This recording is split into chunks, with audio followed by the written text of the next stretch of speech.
प्रवचनों में कई बार गुरुदेव ने कहा हमें शास्त्रार्थ नहीं करना है, शास्त्राभ्यास करना है।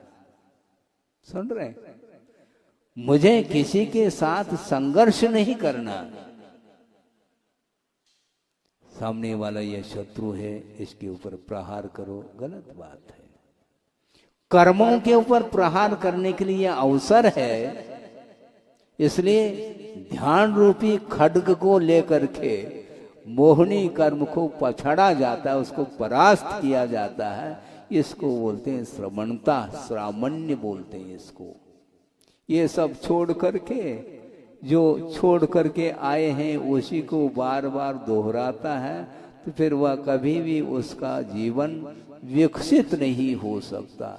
श्रमण पद को अंगीकार करने के उपरांत भी अतीत की ओर जिसकी दृष्टि जाती है और बार बार सामने वाले के प्रति परास्त करने का भाव यदि आता है, तो आचार्य कहते हैं देखो ये दुर्लभ जो अवसर है तुम खो रहे हो। धर्म ज्ञान बहुत दुर्लभ है, ये ध्यान रखना है। आचार्य ये कहना चाहते हैं मुझे आप लोगों को ध्यान सिखाने की आवश्यकता नहीं समझता।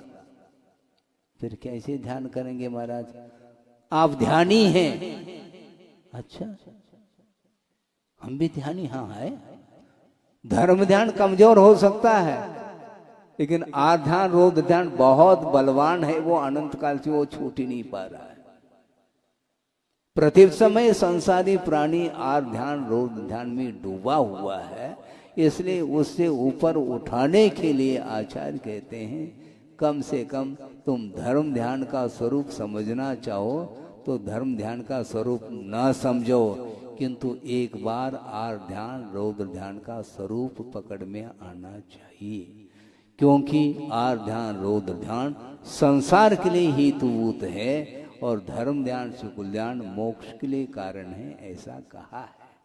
तो इसलिए यह स्वर्णिम अवसर है, मनुष्य पर्याय मिली है, इसके माध्यम से वह मोक्ष तक पहुंच सकता है। मनुष्य गति एक ऐसी गति है